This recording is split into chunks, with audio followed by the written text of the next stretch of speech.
नमस्कार विद्यार्थी मित्रांनो, एसएससी कडनं खूप मोठी अनाउन्समेंट होणार आहे. जागा येणार आहे, जाहिरात येणार आहे. जवळपास 15,000पर्यंत जागा येण्याचे चान्सेस आहे. पदवीधर झालेल्या विद्यार्थ्यांना खूप मोठी संधी असणार आहे.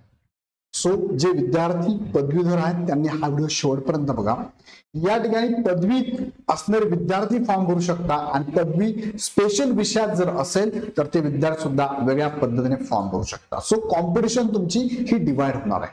सो पदवीधर असाल तर हा व्हिडिओ शेवटपर्यंत बघा. या व्हिडिओच्या माध्यमातून एसएससी कडनं जाहिरात अगदी एका महिन्याच्या अंतरावरती जाहिरात येणार आहे आणि तुमची एक्झाम कधी होणार आहे हे पण डिटेल मी तुम्हाला या व्हिडिओमध्ये सांगणार आहे. सो यामध्ये आपण परीक्षा कधी असणार आहे, पदे कोणकोणती भरली जातात या एसएससी सीजीएल मधनं, ज्याला आपण काय म्हणतो सीजीएल म्हणजे काय, तुमची कंबाईन ग्रॅज्युएट लेवलची एक्झाम असते. म्हणजे पदवीधर विद्यार्थी ही एक्झाम देऊ शकतो.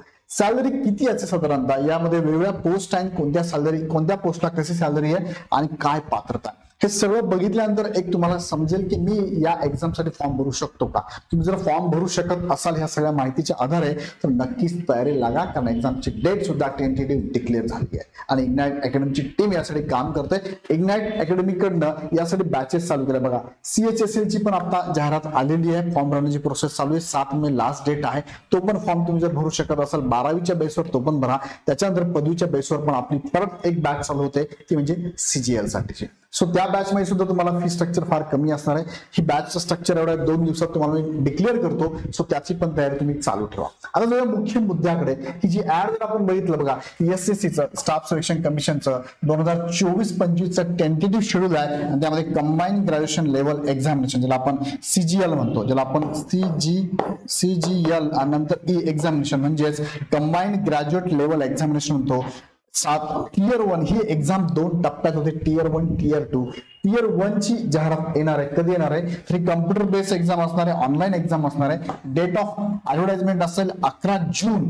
आता तुम्हाला माहिती एसएससीचं हे फिक्स असतं, ज्या डेटला त्यांनी टेंटेटिव्ह दिले त्या डेटच्याच दरम्यान ही ऍड येत असते. 11 जूनला ऍड येणार आहे. 10 जुलैपर्यंत फॉर्म भरायचे आणि एक्झामची डेट सप्टेंबर ऑक्टोबर मध्ये असणार आहे. मग आता जर विचार केला आपण 4थ्या महिन्यामध्ये आहोत आणि 9व्या 10व्या महिन्यात तुमची एक्झाम, म्हणजे 5 महिने तुमच्या हातात. ह्या 5 महिन्यात तुम्हाला तयारी करायची. सो यामध्ये आता पात्रता काय ते पण आपण बघणार आहोत. बिफोर दॅट बघा इथे कोणती कोणती पद आहेत तर बघा एकूण टोटल 36 पद आहेत. ही आता 2023 ची जाहिरात तुमच्या समोर मी ठेवलेली आहे. 2023च्या जाहिरातीमध्ये 36 वेगवेगळी पदे होते. किती? 36 पदे.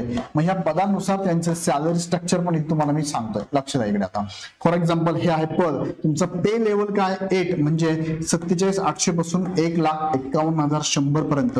साधारणतः तुम्ही जर सॅलरी बघितली 60,000पर्यंत सॅलरी तुम्हाला इथे मिळणार. किती? 60,000पर्यंत. पद कोणती आहे? असिस्टंट ऑडिट ऑफिसर आणि असिस्टंट अकाउंट ऑफिसर. यासाठी पदवी प्लस डिझायरेबल क्वालिफिकेशन लागतं. थोडं अपेक्षित पात्रता वेगळी आहे. पदवी तर पाहिजे पण वेगळी पात्रता पाहिजे, ते पण मी पुढे सांगतो तुम्हाला. मग ह्या 2 पदांसाठी मिनिस्ट्री किंवा डिपार्टमेंटल ऑफिस किंवा केडर काय असतं, Indian audit and account department under C&AG मध्ये असतं. त्यानंतर Indian audit and account department under C&AG. याचा क्लासिफिकेशन ऑफ पोस्ट काय? ग्रुप बी चं पोस्ट आहे. नॉन गॅझेटेड ग्रुप बी ची पोस्ट आहे. म्हणजे बघा ग्रुप बी ची पोस्ट चांगली पोस्ट आहे. ग्रुप बी ची नॉन गॅझेटेड आहे फक्त. सेंट्रल गव्हर्नमेंट मध्ये सरकारी ऑफिसर तुम्हाला व्हायचं आहे. लक्ष द्या. एज लिमिट जर बघितलं तर या पदासाठी असिस्टंट ऑडिट ऑफिसर साठी 18 ते 30 वय हे लिमिट कोणाचं आहे? ओपन साठी. कॅटेगरीनुसार तुम्ही जर गेलात तर त्याची पात्रता वाढते. किती वाढते पुढे मी तुम्हाला सांगतो. त्यानंतर असिस्टंट अकाउंट ऑफिसर साठी तुम्हाला एज लिमिट 18 पासून 30 वर्षापर्यंत विद्यार्थी फॉर्म भरू शकतो. याची एज्युकेशन क्वालिफिकेशन वयोमर्यादा पुढे परत मी सांगणार आहे. हे झाले पहिले 2 पद. नंतरची जर ही पद बघितलं त्या पे लेवल 7 आहे बघा. म्हणजे 44,900 पासून ते 1,42,400 जवळपास 50,000 पर्यंत सॅलरी. 50 पेक्षा जास्त म्हणजे 55,000 पर्यंत सॅलरी तुम्हाला इथे मिळणार आहे.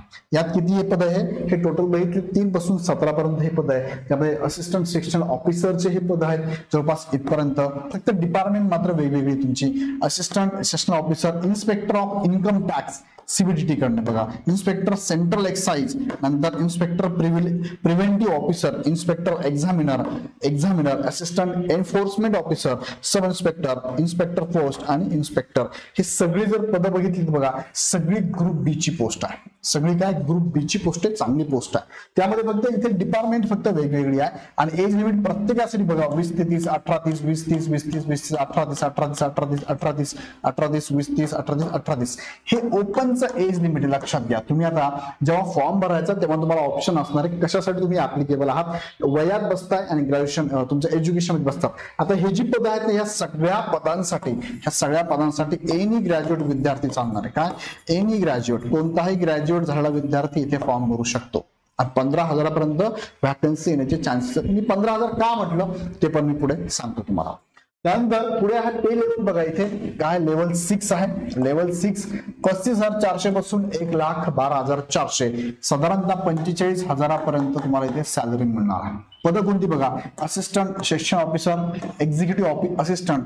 ह्या पदासाठी फक्त तुमची पात्रता ग्रॅज्युएशन प्लस डिझायरेबल लागणार, थोडं वेगळं लागणार आहे ते पुढे सांगतो. रिसर्च असिस्टंट म्हणतो आपण त्याला, डिव्हिजनल अकाउंटंट सब इन्स्पेक्टर आहे, sub inspector junior intelligence officer म्हणतो आणि ज्युनियर स्टॅटिस्टिकल ऑफिसर याला सुद्धा तुम्हाला वेगळ्या प्रकारचं ग्रॅज्युएशन प्लस तुमचे कोर्सेस किंवा पोस्ट ग्रॅज्युएशन एखाद्या विषयात लागणार आहे. तुम्ही बघितलं तर हे वेगळी मिनिस्ट्री किंवा डिपार्टमेंट आहे. बघा इथे तुम्हाला जसं NI एजन्सी आहे, NI नॅशनल इन्व्हेस्टिगेशन एजन्सी, हे सगळी पद आहेत. ग्रुप बी ची पोस्ट बघा, ग्रुप बी ची पोस्ट आहे आणि हे एज लिमिट 18 ते 30, 18 ते 32 पर्यंत इथे दिलेलं आहे. हे ओपनचं आहे, कॅटेगरीच्या पुढे मी सांगतो तुम्हाला. त्यानंतर हे लेवल 5 आहे, 29,900 पासून 92,300 साधारणतः 35,000 पर्यंत किंवा 40,000 पर्यंत, 35 ते 40,000 पर्यंत सॅलरी तुम्हाला मिळणार आहे. ऑडिटरची पोस्ट आहे, अकाउंटंटची पोस्ट आहे, अकाउंटंट पोस्ट आहे, ज्युनियर अकाउंट पण आहे. हे सगळे डिपार्टमेंट आहे, त्या डिपार्टमेंट तुम्ही फॉर्म भरायचा आहे. आणि आता इथे जी आहे पे लेवल जे आहे ते 5 ही ग्रुप सी ची पोस्ट आहे आणि हे त्यांचं एज लिमिट 18 ते 27 दिलेलं आहे. त्यानंतर पुढची पोस्ट आहे पे लेवल 4 आहे, 25,500 पासून 81,100 जवळपास 35,000 पर्यंत सॅलरी तुम्हाला मिळते इथे. Postal assistant, sorting assistant, senior secretary assistant, upper division clerk, senior administrative assistant, tax assistant, sub inspector, ही सगळी पदं ह्या डिपार्टमेंटची आहे आणि ग्रुप सी ची ही पदं आहे. एज लिमिट बघितलं तर 18 ते 27 पर्यंत ओपनला एज लिमिट आहे. मग कॅटेगरीनुसार तुम्ही गेलं तर एज लिमिट परत वाढतं. आता बघा जागा किती येण्याचे चान्सेस आहे तर तुम्ही बघितलं 2022 मध्ये किती जागा आल्या होत्या, 20,000 जागा होत्या. 20,000 जागा आल्या, खूप जास्त जागा आहेत. तेच तुम्ही जर बघितलं 2023 ला तर जागा 7,500 आल्या होत्या. मग आता 7,500 आहे, इथे 20,000 होत्या, तर साधारणतः 24 ला जर बघितलं 2024 मध्ये अप टू 15,000 पर्यंत जागा येण्याच्या चान्सेस आहेत. खूप मोठी जागा आहे. क्लास 2 ची आणि क्लास 3 ची ही पोस्ट आहे. सो तुम्ही जिथे अप्लाय करू इच्छिता किंवा जिथे तुम्ही इलिजिबल आहात नक्की फॉर्म भरा. तर सिलेबस पण मी पुढे सांगणार आहे, याची पूर्ण सिरीज तुम्हाला मी देतो. आता एकाचे मी सगळं सांगत नाही, उद्या परवा याच्यावरती परत व्हिडिओ चालणार आहे, त्याच्यावरती सिरीज मध्ये तुम्हाला सगळे व्हिडिओ मी देतो. आता यामध्ये एज लिमिट बघा, आता एज लिमिट नीट लक्ष द्या. ऍज ऑन 1 ऑगस्ट, आता ही ऍड आली त्या 2023 मध्ये, ह्या वर्षी पण ऍड जर आली तर साधारणतः हेच डेट असेल 1/8/2024 शक्यता, ह्या डेट पर्यंत तुमचं एज लिमिट काउंट केलं जाऊ शकतं. लक्षात घ्या. आता इथे एज लिमिट जर बघितलं तर ज्या पोस्ट ज्यांना 18 ते 27 इयर पर्यंत एज लिमिट दिलेलं आहे, 18 ते 27, त्यांना काय सांगितलं त्यांनी, त्यांचा जन्म हा कधी व्हायला पाहिजे, 2/8/96 आणि 1/8/2005 नंतर झालेला नसावा. आता हे जस्ट इंडेक्स आहे, याच्यावर तुम्ही एज काउंट करू शकता, हे त्यांनी सांगितलेलं आहे. आता हे झालं ओपनचं एज. ऑलरेडी तुम्हाला मी सांगितलं ज्यांना 20 ते 30 एज दिलाय त्यांचा हे एज म्हणजे जन्म ह्या डेट पर्यंत झालेला असावा, ह्या डेटच्या अगोदर झालेला असावा, इथपासून या दरम्यान झालेला असावा. 18 ते 30 ज्या पोस्टसाठी एज लिमिट आहे 2/8/93 ते 1/8/5 याच्या दरम्यान त्यांचा जन्म झाला असावा. 18 ते 32 साठीचा हा जन्म झालेला असावा. आता इतर कॅटेगरी जर असेल तुम्ही, फॉर एक्झाम्पल SC ST चे असाल, तुम्हाला 5 वर्ष काय सगळ्या ठिकाणी, ज्या ठिकाणी तुम्हाला 18-27 असेल तर 32 पकडा, 18 ते 30 असेल तर तुम्ही 35 पकडा. म्हणजे SC ST ला 5 वर्ष अजून शिथिल आहे आणि OBC ला 3 वर्ष शिथिल आहे. जे विद्यार्थी फिजिकल हँडिकॅप आहे, पर्सन विथ बेंचमार्क डिसेबिलिटी आपण त्याला म्हणतो, तर त्यांना 10 वर्षापर्यंत सूट आहे. ओबीसीचे असाल तुम्ही दिव्यांग 13 वर्षापर्यंत सूट आहे. SC ST चे दिव्यांग असाल तर 15 वर्षापर्यंत सूट आहे. आणि एक सर्व्हिसमॅन असाल तर सर्व्हिस नंतर 3 वर्ष तुम्हाला सूट आहे. आणि डिफेन्स पर्सन असेल तर त्यांना सुद्धा 3 वर्षापर्यंत सूट आहे. डिफेन्स पर्सन डिसेबल असाल तुम्ही तर 8 वर्षापर्यंत सूट आहे. आणि त्याचबरोबर सेंट्रल गव्हर्नमेंटचे एम्प्लॉय असाल तुम्ही तर 40 वर्षापर्यंत सूट आहे. सेंट्रल गव्हर्नमेंटचे एम्प्लॉय असाल आणि SC ST असाल तर 45 वर्षापर्यंत सूट आहे. ओपन ओबीसीला 40 आहे. विडो असाल तुम्ही म्हणजे तुम्ही डिवोर्स घेतला असेल किंवा तुम्ही विडो असाल तुम्ही सेपरेट राहत असाल नवऱ्यापासून तर 35 वर्षापर्यंत त्यांनाही सूट आहे. आणि ज्या SC STच्या महिला असतील अशा त्यांना 40 वर्षापर्यंत सूट आहे. सो संधी चांगली आहे. या संधीचा फायदा करून घेतला आला पाहिजे. आणि सगळी एक्झाम तुम्हाला माहिती आहे मराठीमध्ये होणार आहे. सो काळजी करू नका. हिंदी इंग्लिश मध्ये पण क्वेश्चन पेपर आहे आणि मराठीमध्ये सुद्धा क्वेश्चन पेपर असणार आहे. सो तुमच्या लँग्वेज मध्ये तुम्ही अभ्यास ऑलरेडी केला असेल तर नक्कीच या एक्झामला तुम्ही टार्गेट करू शकता. आता यामध्ये तुम्ही जर बघितलं क्वालिफिकेशन काय लागतं बघा. पोस्ट नुसार क्वालिफिकेशन आहे. Assistant audit officer, assistant account officer यांना तुमचं क्वालिफिकेशन बेसिक लागतंय, डिग्री बॅचलर लागतंय. पण डिझायरेबल अपेक्षित काय याच्यामध्ये डिग्रीमध्ये काय, एक तर चार्टर्ड अकाउंटंट CA असावा, कोस्ट अँड मॅनेजमेंट अकाउंटंटचा कोर्स असावा, कंपनी सेक्रेटरीचा कोर्स आहे, मास्टर इन कॉमर्स असेल तर चालेल, मास्टर इन बिझनेस स्टडी असेल चालेल, मास्टर इन बिझनेस ऍडमिनिस्ट्रेशन चालेल फायनान्स मध्ये, और मास्टर इन बिझनेस इकॉनॉमिक्स हे विद्यार्थी फॉर्म भरू शकता. यापैकी कोणताही एक असेल तर तो विद्यार्थी फॉर्म भरू शकतो. त्यासाठी हे आहे, ह्या पोस्ट आहे. त्यानंतर ज्युनियर स्टॅटिस्टिकल ऑफिसर जे आहे हे जे पद तुम्हाला सांगितलंय या पदासाठी तुम्हाला काय लागतंय, तुमचं बॅचलर डिग्री लागते, तुम्हाला डिग्री लागते.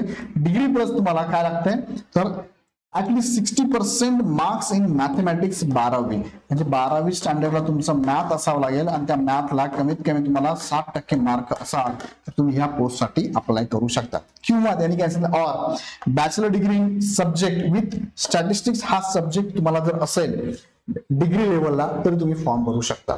त्यानंतर स्टॅटिस्टिकल इन्व्हेस्टिगेटर ग्रेड 2 साठी bachelor degree in any subject with statistics असावा तुमचा. 1 subject from a recognised university म्हणजे तुमचा हा एक विषय तुमचा ग्रॅज्युएशन लेवलला असावा किंवा तुमच्या जे सेमिस्टर आहे त्या 6 सेमिस्टरला हा विषय असणं गरजेचं आहे. आता त्यानंतर इतर जे क्वालिफिकेशन बघा म्हणजे research assistant in National Human Rights Commission NHRC यामध्ये तुम्हाला फॉर्म भरायचा असाल तर तुम्हाला डिग्री लागते. डिग्री बरोबर तुम्हाला डिझायरेबल क्वालिफिकेशन काय लागतं, मिनिमम 1 इयर रिसर्च एक्सपिरियन्स लागतो. 1 year research experience in any recognised university और रेकग्नाइज्ड रिसर्च इन्स्टिट्यूट मध्ये असेल तरी चालणार आहे. डिग्री इन लॉ और human right from recognised university असेल तर तुम्ही फॉर्म भरू शकता. आणि बाकी ऑल अदर ह्या जर पोस्ट सोडल्या 4 ते 5 पोस्ट अशा आहेत त्यांना स्पेसिफिक ग्रॅज्युएशन किंवा स्पेसिफिक विषयामधलं ग्रॅज्युएशन लागतं. पण त्याच्या व्यतिरिक्त ज्या ऑल अदर पोस्ट आहे त्याला फक्त bachelor degree from recognised university म्हणजे तुमच्याकडे डिग्री असेल तर तुम्ही फॉर्म भरू शकता. इव्हन दो जे विद्यार्थी डिग्रीच्या लास्ट इयरला आहेत त्यांनी काय एक्झाम दिली पण रिझल्ट अजून आलेला नाहीये तो रिझल्ट तुमचा जर 1/8/2023 आता इथे तरी 2024 पर्यंत जर येत असेल तरी तुम्ही म्हणजे ऍपियर विद्यार्थी सुद्धा फॉर्म भरू शकता. लास्ट इयर ऍपियर का एक्झाम देऊन बाहेर पडलेत पण अजून रिझल्ट बाकी असे विद्यार्थी फॉर्म भरू शकता. पण तुमचा रिझल्ट हा 1 ऑगस्ट 2024 पर्यंत यायला पाहिजे तो येईल माझ्या माहितीप्रमाणे. सो काही काळजी करू नका. ऍपियर विद्यार्थी फॉर्म भरू शकता. स्पेसिफिक काही पोस्ट आहे ज्या पोस्ट असं म्हणूया आपण टोटल पोस्टच्या 30% 40% पोस्ट त्या स्पेसिफिक ग्रॅज्युएशन प्लस स्पेसिफिक विषयामध्ये असतात. पण जवळपास 60% पोस्ट अशा असतात की ज्या तुम्हाला एनी ग्रॅज्युएटचा विद्यार्थी फॉर्म भरू शकतो. सो तयारीत राहिलंच पाहिजे आपण कारण खूप चांगली संधी आहे. ग्रुप बी आणि ग्रुप सी ची पोस्ट असणार आहे. सो महाराष्ट्रातून जास्तीत जास्त विद्यार्थी सेंट्रल गव्हर्नमेंटमध्ये सरकारी ऑफिसमध्ये गेलेच पाहिजे. केंद्र सरकारमध्ये तुम्ही ऑफिसर झाले पाहिजे कारण तुम्हाला माहिती आहे केंद्र सरकारचे कामाचे जे दिवस असतात ते फक्त आठवड्यातनं 5 दिवस असतात. शनिवार रविवार सुट्टी असते. मेडिकलच्या सुविधा असतात. टीए पण तुम्हाला खूप जास्त प्रमाणात असतो. सरकारी सुविधा सगळ्या तुम्हाला इथे मिळतात. तुम्हाला प्लस तुमच्या फॅमिलीला पण सुद्धा आहे. सो नक्की याचा फायदा करून घ्या. याची डिटेल सिरीज आजपासून चालू झाली. याची माहिती मी डे टू डे तुम्हाला देत राहणार. सो चॅनल सबस्क्राईब करा. माहिती आवडली तर लाईक करत चला आणि अजून तुमच्या याच्याबद्दल काही प्रश्न असतील तर कमेंट बॉक्समध्ये टाकायला विसरू नका. जाता इग्नाइट अकॅडमी SSC कडनं सगळ्या ज्या पोस्ट आहेत सगळ्यांच्या बॅचेस आपण रन केलेल्या आहेत. त्याबद्दल विशेष माहिती घ्यायची असेल खालच्या नंबरवरती कॉल करून माहिती घ्या. इग्नाइट अकॅडमीचा ऍप डाउनलोड करून डायरेक्ट परचेस पण करू शकतात. अजून काही शंका असेल प्रश्न असतील तर कमेंट बॉक्समध्ये नक्की टाका. हे एक्झाम मराठीत होणार हे लक्षात ठेवा. याचा सिलेबस काय असतो एक्झाम पॅटर्न काय असते पुढच्या व्हिडिओत नक्की मी तुम्हाला सांगतो. तुर्तास थांबतो. धन्यवाद.